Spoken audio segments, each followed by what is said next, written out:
기도하겠습니다. 하나님 아버지, 오늘 이 새벽도 주님 전에 나올 때 빈손으로 오지 아니하고 마음 담아 정성 담아 귀한 예물 드린 손길들이 있습니다.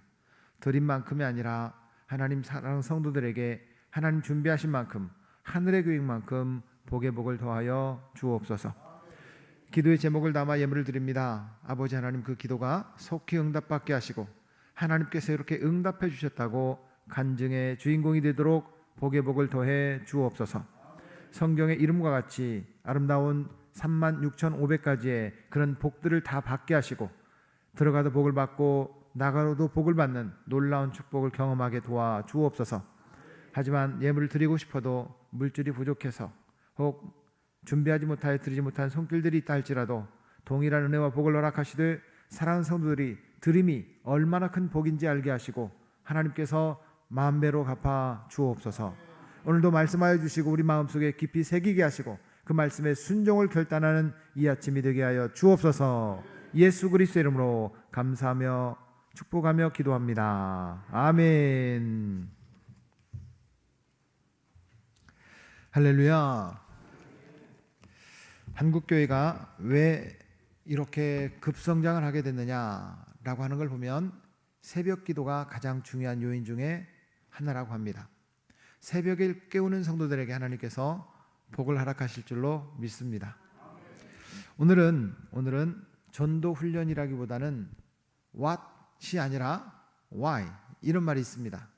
무엇을 할 거가 아니라 왜 할 거냐. 여러분, 혹시 우리가 신앙생활을 하면서 왜 예수님을 믿느냐, 왜 전도를 해야 되느냐, 왜에 대해서 생각해 보는 경우가 많지 않습니다.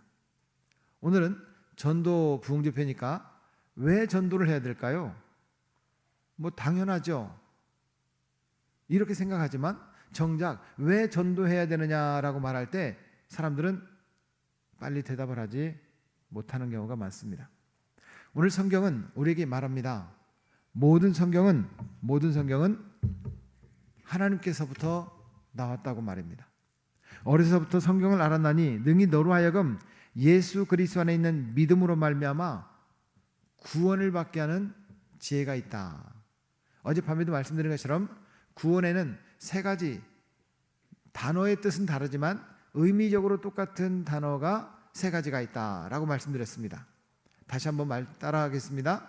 구원, 영생, 마지막으로 뭐였죠? 천국. 우리가 내가 예수님 믿어서 천국 가면 그만인데, 여러분 예수님 믿으시죠? 천국 가시지 왜 여기 계십니까? 용인이 좋아요? 천국이 좋을 것 같아요? 안 가보긴 했지만 천국이 좋을 것 같잖아요. 그런데 왜 천국 안 가시고 여기 계시죠? 하나님께서 아직 오라고 하지 않았으니까. 그러면 우리를 이 땅에 아직도 남겨놓으신 이유가 있을 거 아닙니까? 그렇죠? 하나님께서 우리를 아직도 이 땅에 남겨놓으신 이유가 있을 텐데 천국이 그렇게 좋은데 왜 용인에 남게 만들어 주셨을까? 아직도 용인에 구원받아야 될 사람들이 있기 때문입니다. 그러면 이 용인 땅에 내가 살아가는 이유는 이 땅에 구원받아야 될 사람들이 너무나도 많은데 이 땅에 구원받아야 될 사람들을 저 부산 사람들이 와서 구원해 주는 게 아니고 광주 사람들이 와서 구원해 주는 거 아니고 가까운 서울에서 여기 와서 구원해 주는 게 아니라 여기에 있는 우리에게 구원해야 될 사람들을 붙여주셨다는 거예요. 이것을 성경은 뭐라고 표현하냐면 오이코스라고 표현합니다. 한번 제가 여쭤볼게요. 용인에서 태어나서 용인에서 학교 다니고 용인에서 결혼해가지고 나는 다른 도시로 1년도 안 가고 나는 용인에서만 살았다, 이런 분이 계시면 손 한번 들어주세요.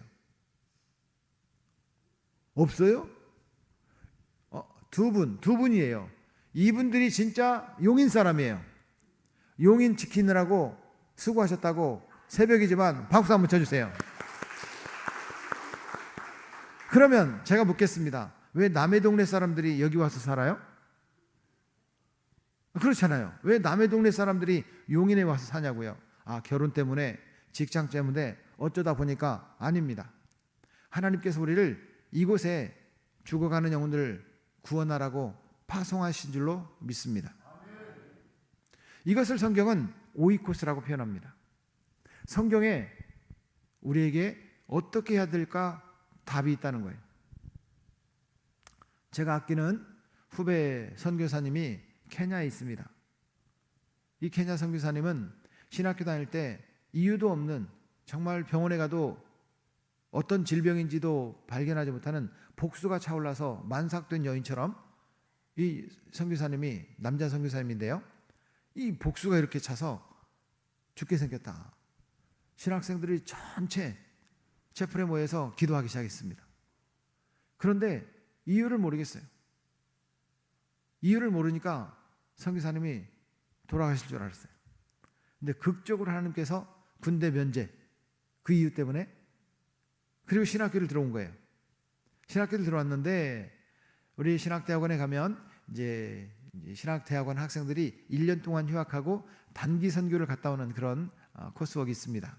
뭐 그런 이제 선교를 케냐로 갔다 왔다가 신학교를 졸업하고 케냐에 간 거예요. 그 선교사님 얘기를 잠깐 하자면, 이 선교사님이 케냐에 갔는데 마사이족, 키 크고 용맹스러운 이 마사이족을 전도하기 시작했습니다. 마사이 부족들이 여러 군데 이렇게 흩어져서 살아요. 마을마다. 그래서 이 마을마다 마사이 청년 한 명과 전도를 하러 갑니다.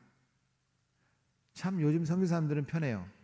야곱 같은 경우는 그냥 맨손으로 갔는데 요즘 선교사님들은 텐트를 갖고 다녀요.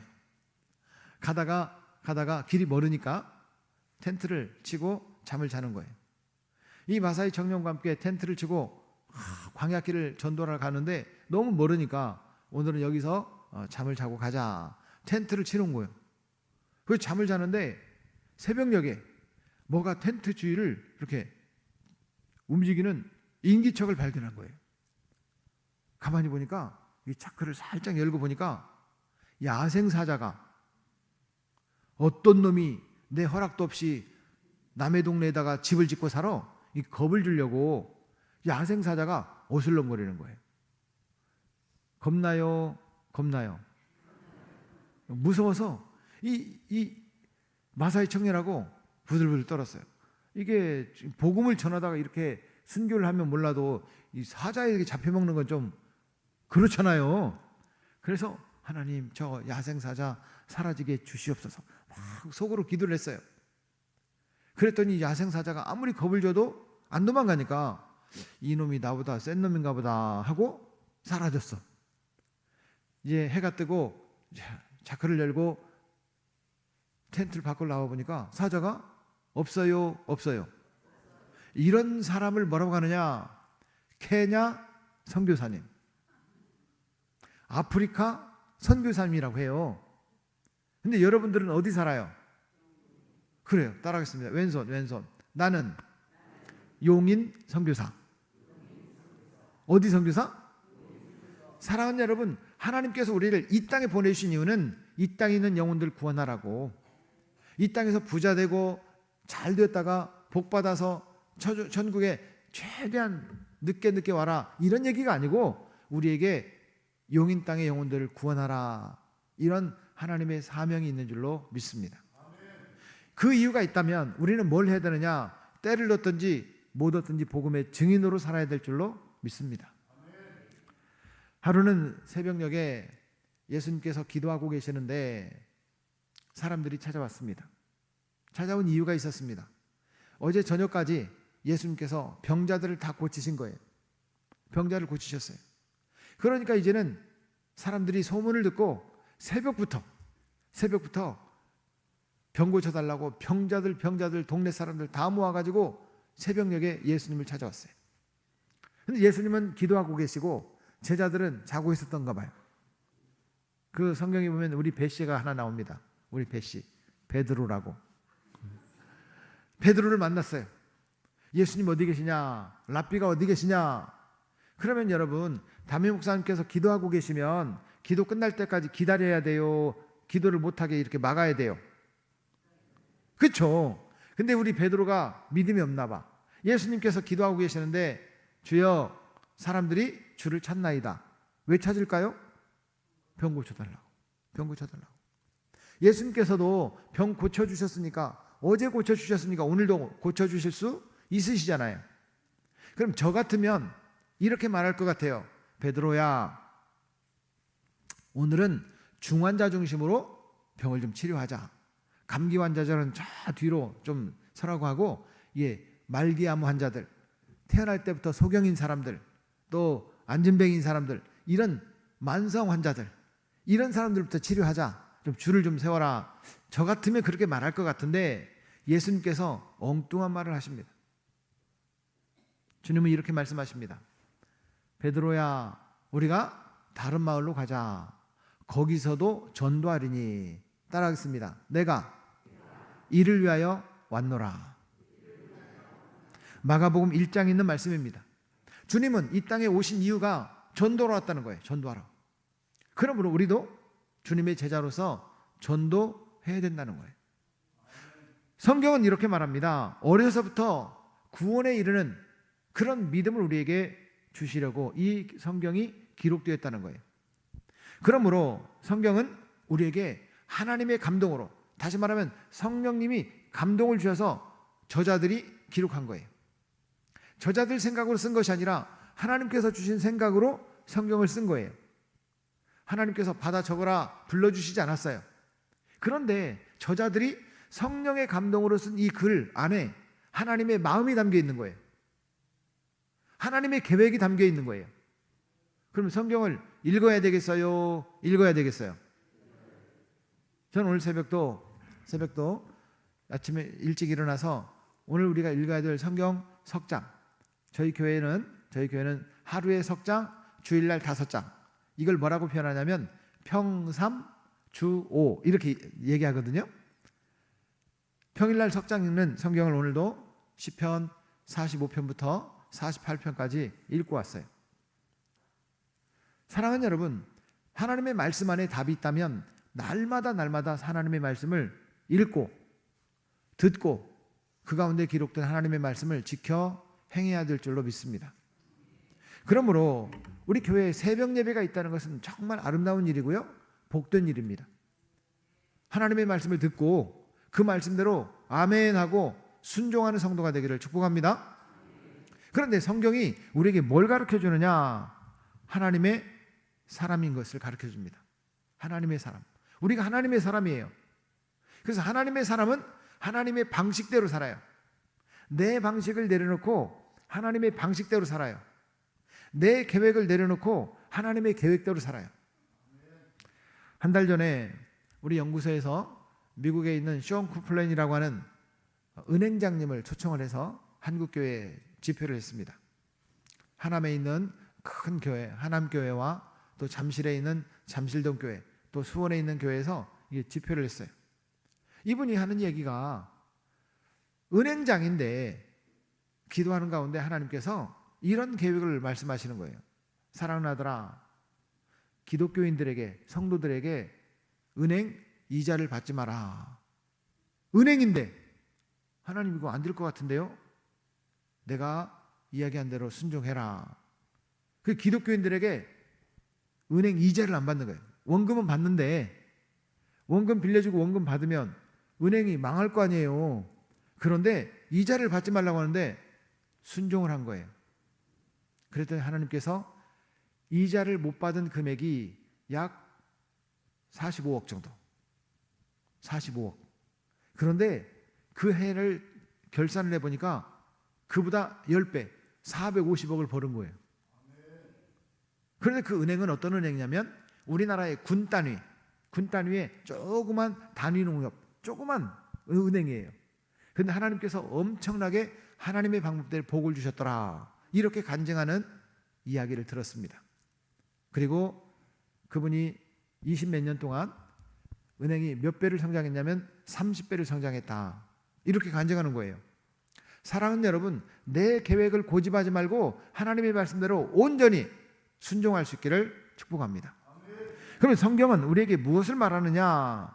이것을 기록함은 너희로 예수께서 하나님의 아들 그리스도이심을 믿게 하려 하며 또 너희로 믿고 그 이름을 힘입어 생명을 얻게 하려 함이니라. 요한복음 20장 21절 말씀이에요. 우리가 예수 믿고 살게 하려고 하나님께서 우리에게 계획을 세우셨다는 거예요. 요한복음 5장 24절 말씀에 보면 나를 믿고 나 보내신 이를 믿는 자는 영생을 얻었고 사망에서 생명으로 옮겼느니라. 우리는 죄로 인하여 죽었던 존재입니다. 그런데 하나님께서 살리려고 예수님을 보내신 거예요. 믿는 자마다 살게 되는 줄로 믿습니다. 여러분, 산다고 사는 게 아니에요. 주님을 믿어야 진짜 사는 거예요. 삶의 가치가 무엇이냐라고 했을 때 나만 잘 살면 되는 것이 아니라 하나님께서 나로 인하여 함께 잘 되도록, 함께 복받도록 우리를 사용하시는 줄로 믿습니다. 제가 그림을 하나 그리겠습니다.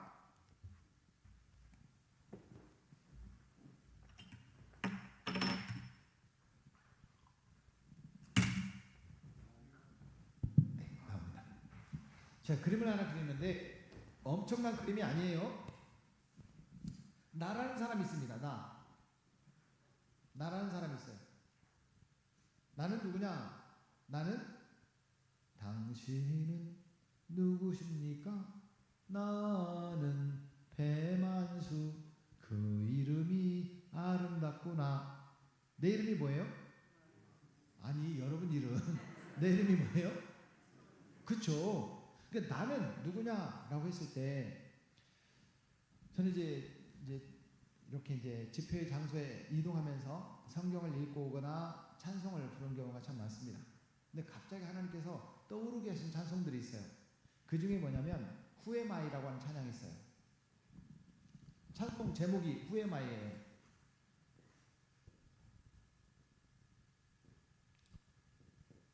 이런 나는 누구입니까? 라는 찬송인데요. 그 찬송 가사에 보면 이런 가사가 있어요.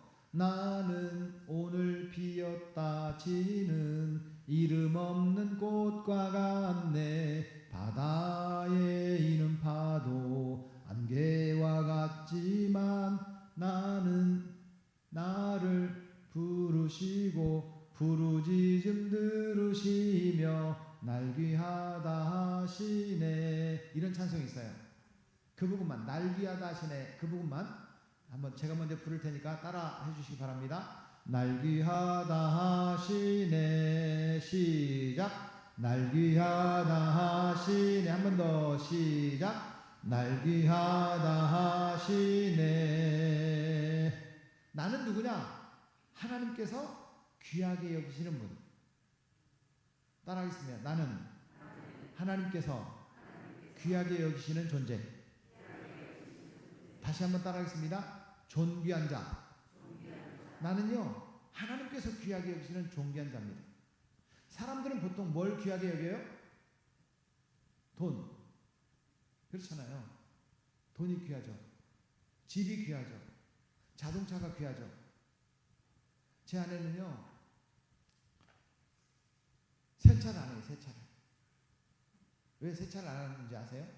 제가 다 해주니까. 보통 보면 남자들은 세차를 잘합니다. 여자분들은 타기만 해요. 아니, 우리 집만 그런가? 보통 그런 경우가 많습니다. 그럼 왜 차를 귀하게 여기냐면 차가 너무 지저분하면 사람이 지저분한 것처럼 느껴져요. 그래서 남자들은 보통 세차를, 내부 세차, 외부 세차를 자주 합니다. 하나님께서 우리를 귀하게 여기시기 때문에 우리를 어떻게 여기시냐면 정결하게 원하세요. 우리 안에 있는 죄를 이렇게 털어내기를 원하세요. 그럼 우리는 뭘 하면 되냐면, 주여, 제가 잘못했습니다. 이 고백을 해야 돼요. 주님, 내 뜻대로 살지 않고 주님 뜻대로 살겠습니다. 결단을 해야 돼요. 그래서 하나님께서 나를 여기에 보내셨다면, 용인의 선교사로 용인 땅에 나를 보내셨다면 이유가 있을 거 아니에요. 하나님께서 동서남북, 동서남북에 하나님께서 우리를 이렇게 사람들을 붙여주셨어요. 이걸 뭐라고 하냐면 보통 오이코스 반경이라고 해요. 오이코스 반경은 동쪽으로 30분, 남쪽으로 30분, 서쪽으로 30분, 북쪽으로 30분 정도 자동차로 30분 정도의 거리, 이런 거리를 오이코스 반경이라고 합니다. 자, 그렇다면 우리 교회를 중심으로 동쪽으로 30분을 가면 어디까지 갈 수 있을까요?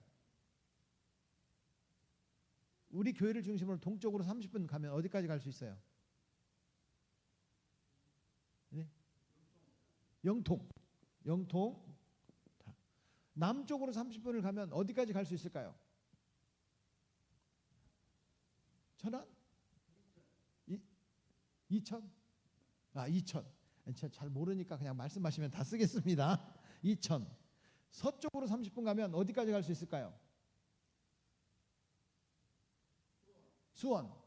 북쪽으로 30분 가면 어디까지 갈 수 있을까요? 서울 남부 쪽. 서울 어디? 분당까지. 자, 여러분, 자, 보세요. 분당, 영통, 이천, 수원, 이 바운더리 안에, 우리 교회를 중심으로 이 바운더리 안에 얼마나 인구가 살고 있을까요? 모르긴 해도 수백만이 살고 있을 거예요. 그렇죠? 그 수백만의 사람들이 다 내가 전도해야 될 사람이냐? 그렇지 않더라는 거예요. 하나님의 계획은 내 곁에 하나님께서 붙여주신 사람들이 있는데, 이 붙여주신 사람들을 헤아려 보니까 각자 8명에서 15명이 있더라는 겁니다. 이건 제가 얘기하는 게 아니에요. 행동심리학자였던 존 덤바라고 하는 옥스퍼드 대학의 교수가 계십니다. 행동심리학자인데 사람의 행동들을 연구하다 보니까 서로 영향을 주기도 하고 영향을 받기도 하는 그런 사람의 숫자가 8명에서 15명이 있더라, 이렇게 얘기합니다. 이걸 뭐라고 표현하냐면 덤바의 법칙이라고 행동심리학의 굉장히 중요한 용어로 정립이 됐어요. 덤바의 법칙. 우리는 각자 내가 영향을 주기도 하고 받는 사람이 몇 명 있다? 8명에서 15명이 있더라. 나는 너무 얌전해서 내성적이어서 서로 인간관계가 폭이 좁아요. 그래도 8명은 있더라는 거예요. 나는 행동 반경이 너무 넓어서 나는 목사님 한 100명은 알고 있을 것 같은데요. 아니요. 실제로 영향을 주고받는 사람들은 15명 정도밖에 없더라는 거예요. 그럼 나의 오이코스는 몇 명이냐? 8명에서 15명이라는 뜻입니다. 그런 사람들이 있다는 거예요. 따라하겠습니다. 있으니까 이것은 하나님의 계획이에요. 여러분, 이걸 제가 오늘 이번 집회 동안은 말씀드릴 시간이 좀 부족할 것 같은데요. 사람의 몸 안에는요, 세포가 있습니다. 세포. 사람의 몸 안에 세포가 60조 개, 60조. 어마어마하죠? 60조 개가 있어요. 우리 몸 안에 세포가. 이 세포는 3초마다 분열을 시도한다고 합니다. 근데 이 세포가 분열하지 않으면 사람이 죽습니다. 그런데 세포가 자꾸 분열하고 죽는 세포가 있고 새로 생성되는 세포가 있으니까 우리가 생명을 유지하는 거예요. 이게 하나님의 계획이에요. 다시 말해서 내 곁에 있는 사람들에게 영향을 자꾸 줘야 돼요. 예수 그리스도의 영향력. 내가 예수 믿어보니까 이렇게 좋더라. 자, 오른손 이렇게 좋더라. 왼손 이렇게 좋더라. 예수 믿으니까 두 손 두 발 다 이렇게 좋더라. 그 얘기를 말해야 된다는 거예요. 예수 믿어서 나는 좋더라, 나는 천국 가면 된다, 이게 아니고 예수 믿으니까 내 곁에 있는 사람들에게 이렇게 좋더라, 그 얘기를 하라는 거죠. 혹이라도 전라북도 익산에 오시거든 저에게 전화를 주십시오. 진짜 맛있는 식당이 있습니다. 이름은 말할 수 없어요. 오시는 분들에게만 말할 거예요. 대신 여자분들은 혼자 오시면 절대로 안 사줍니다. 2분 이상 오셔야 됩니다. 또 한 경우는 제가 밥을 안 사줍니다. 45인승 버스로 대절해가지고 한꺼번에 오면 못 사줍니다. 그런데 그 식당은 너무 맛있는 거예요. 제가 강사님들을 모실 때마다 저에게 꼭 그 집에 갑니다. 그런데 지금까지 단 한 분도 맛이 없다는 말, 그런 말은 못 하겠죠. 너무 맛있다고 그래요. 1인당 12,000원. 비싸죠. 그 정도면 싸죠. 요즘 음식 가격이 얼마나 비싼데요. 1인당 12,000원인데 너무 맛있는 거예요. 여러분, 음식점 하나가 이렇게 맛이 있어도 자랑하잖아요. 그러면 여러분 묻겠습니다. 예수님이 좋아요, 좋아요? 그럼 자랑하실 거예요, 하실 거예요? 예수님을 자랑해야 되는데 실제로 예수님 자랑하던가요? 자랑 안 합니다. 자랑 안 합니다.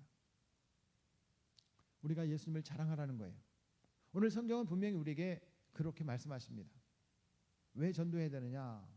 예수님께서 전도하셨으니 너희도 전도하라는 거예요. 때를 얻든지 못 얻든지 전도하라는 거예요. 예수님께서 이 땅에 오셔서 예수 그리스도 복음의 시작이라, 예수님께서부터 복음이 시작된 거예요. 이 복음이 뭐예요? 복음은 좋은 소식이에요. 기쁜 소식이에요. 예수님이 우리 인생의 가장 기쁜 소식이 되기를 축복합니다. 제가 아마도 우리 아버님 말씀대로 육사를 갔더라면 아마 이 정치 바람에 제대를 금방 했을 것 같아요. 또 경찰대를 갔으면 경찰관들이 얼마나 여러분 힘든지 아세요? 힘드니까 경찰관들이 술을 많이 마셔요. 마동석 보세요. 마동석. 이 부하 직원들하고 술 마시는 거 보세요. 여러분 저희 집안을 보니까 하나님께서 저를 예수 믿게 하신 것이 얼마나 감사한지 몰라요. 술 때문에 망한 집안들이 있잖아요. 술 때문에 술을 가까이 하는 사람들은 다 망하는 집안이 배씨 집안이에요. 근데 어떤 집은 술을 먹어도 참 얌전하게 먹는 집안들이 있는데 복음을 해요. 그래서 망하는 집안인데 예수 믿고 나니까 술을 안 먹게 생겼어요? 안 먹게 생겼어요? 저 안 먹어요. 얼마나 감사한지. 예수 믿는 게 그렇게 복이에요. 저는 만나는 사람마다 이야기합니다. 예수 믿어라. 이렇게 복을 받는다고. 성경은 우리에게 분명히 인생의 답을 허락하십니다. 주님께서 말씀하십니다. 나는 길이요 진리요 생명이니 나로 말미암지 않고는 아버지께로 올 자가 없느니라. 그 성경 말씀을 여러분 영어로 말씀하면 이런 얘기예요. 내가 곧 길이요 진리요 생명이니 I'm the way 라고 말합니다. 영어 성경은 그렇게 말씀하고 있는데요.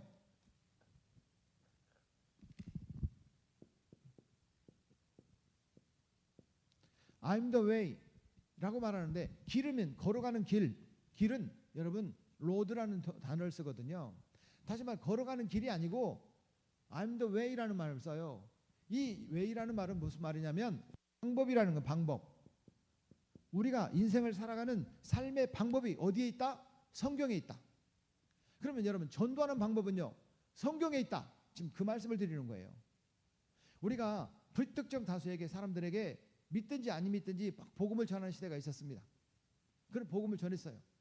불특정 다수에게 왜 빨간색을 쓰는지 모르겠는데 아무튼 예수님의 보혈의 피를 의미하는 것 같긴 해요.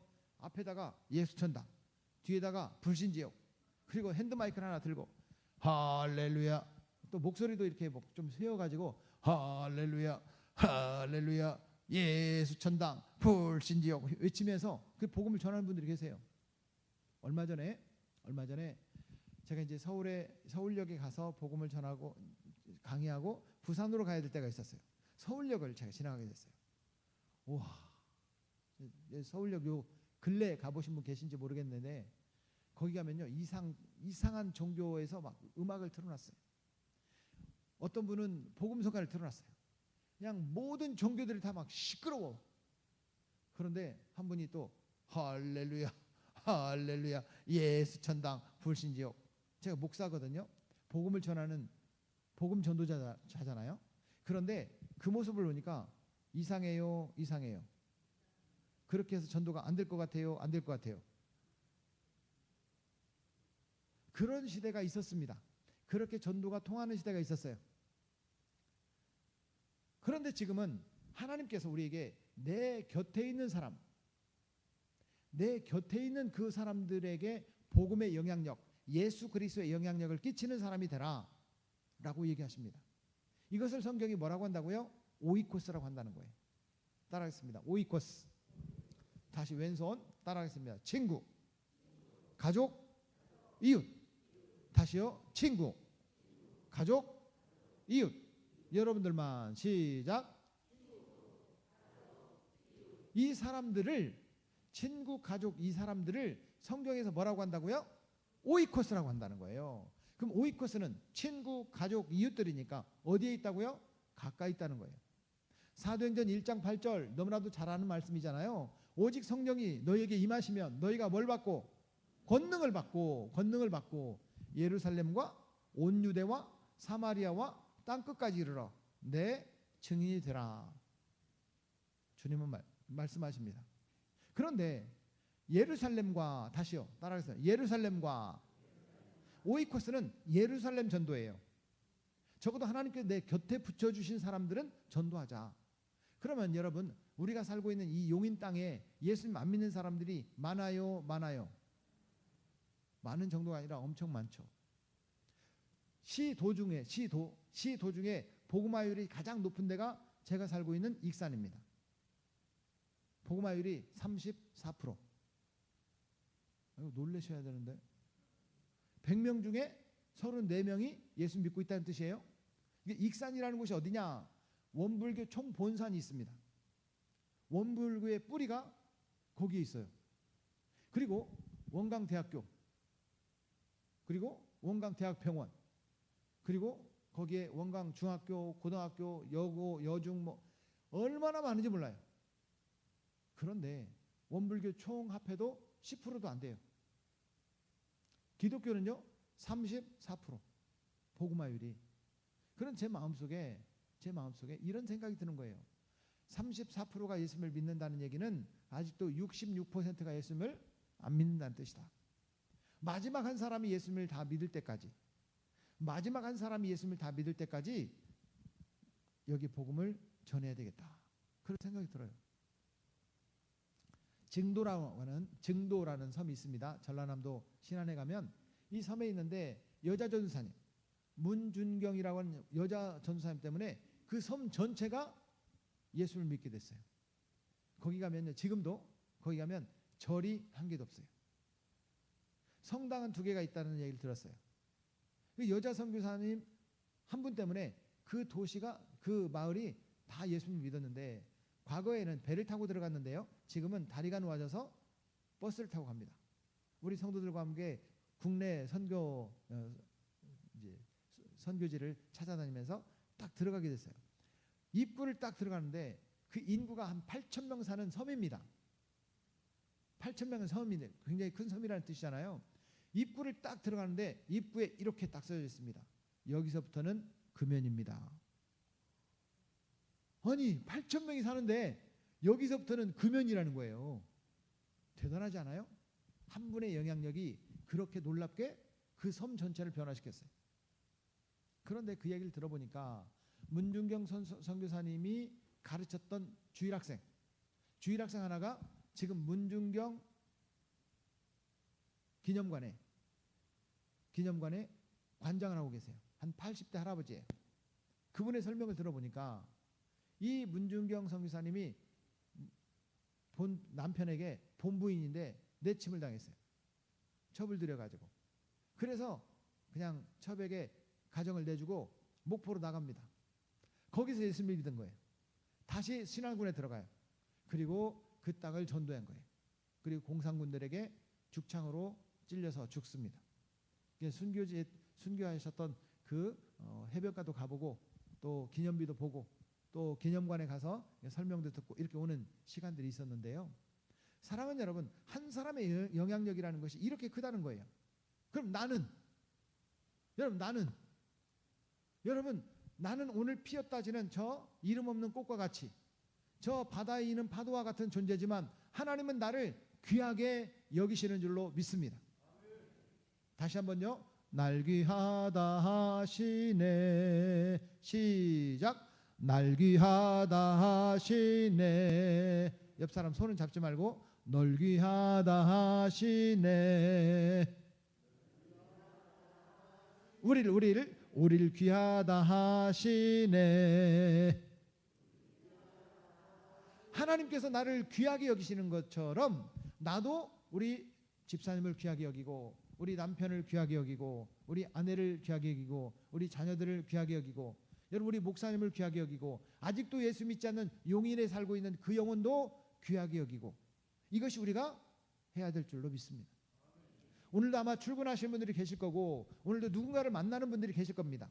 그 만나는 분들 가운데 예수님 잘 믿는 분도 계실 거고요. 예수님 믿다가 코로나 때문에 핑계대고 아직도 방학 중인 사람도 있을 거고, 보통 방학은 길어봤자 2달, 3달인데 막 3년씩 이렇게 방학하는 사람들 있잖아요. 그런 사람도 있을 거고, 전혀 생고구마 예수님을 전혀 안 믿는 그런 분도 계실 겁니다. 여러분, 그런 사람들을 귀하게 여겨주시기를 주의 이름으로 축복합니다. 따라하겠습니다. 친구처럼, 가족처럼, 마지막으로 이웃 사촌처럼. 자, 왼손 다시 한번. 친구, 가족, 이웃. 시작. 이것을 뭐라고 한다고요? 성경에? 오이코스. 내 곁에 오이코스가 있다. 몇 명 있다? 여기 지웠잖아요. 8명에서 15명이 있다. 그 영혼들을 귀하게 여기는 성도가 되기를 축복합니다. 삶의 순간순간마다 내 곁에 하나님께서 붙여주신 사람들을 귀하게 여기고 그 사람들을 주님의 사랑으로 내가 먼저 섬기는 거예요. 교회 오라고 하지 않아도 돼요. 그런 예화를 제가 이제 오늘 저녁부터 말씀을 많이 드리겠습니다. 직접 전도 현장에서 경험했던, 교회 오라고 안 했는데도 자기들이 교회로 오게 된 그런 사례들을 드릴 겁니다. 적어도 전도 대상을 정해놓고 그 영혼들에게 복음을 전했더니, 다가갔더니 3개월 만에 예수 믿게 된 그런 사례들을 여러분들에게 말씀드릴 거예요. 부족한 종이 됐다면 우리도 됩니다. 저는 사실 너무 부끄러워가지고요, 여학생들, 여자분들은 제가 직접 얼굴을 쳐다보지 못했어요. 남자들은 이렇게 친했어요. 그런데 얼마나 수줍음이 있었냐면, 여자분들을 보면 제 얼굴을 이렇게 숙여가지고, 그분은 제 얼굴을 아는데 저는 그분을 모르는, 그렇게 수줍음이 많은 아이였어요. 하나님께서 복음을 위하여 담대케 하시고 그분들을 전도하게 만들어 주셨어요. 우리도 됩니다. 따라하겠습니다. 나도 됩니다. 이번 주제가 뭐예요? 부족한 배만수라고 하는 그런 아이가, 그렇게 수줍음 많은 아이가 전도자가 됐다면 나도 됩니다. 아멘. 따라하겠습니다. 나도 됩니다. 두 손을 좀 모아보시기 바랍니다. 눈을 감고, 주님, 나도 복음의 증인이 되게 주옵소서. 나도 내 곁에 있는 오이코스, 친구, 가족, 이웃들에게 복음 전하는 전도자로 사용하여 주시옵소서. 오늘 만나는 누군가, 내가 누구를, 계획된 만남도 있고 계획하지 않는 만남도 있을 텐데, 그 만남 가운데 예수 그리스도의 영향력을 끼치며, 선한 영향력을 끼치며 예수님을 자랑하는, 우리 교회를 자랑하는, 우리 목사님을 자랑하는 복된 하루가 되게 주옵소서. 내 곁에 있는 영혼들이, 이름을 한 사람 한 사람 기억해 보십시오. 예수님 안 믿는 그 영혼들이 주님 앞에 돌아오게 해 주시옵소서. 방학한 사람들이 주님 앞에 돌아오게 해 주시옵소서. 우리가 함께 이 시간 기도할 때, 주님, 나도 사용하여 주시옵소서, 이렇게 기도하고 자유롭게 기도하다가 오늘도 믿음으로 승리하고 저녁 예배 만나도록 하겠습니다. 우리 주여 삼창하고 동성으로 기도합니다.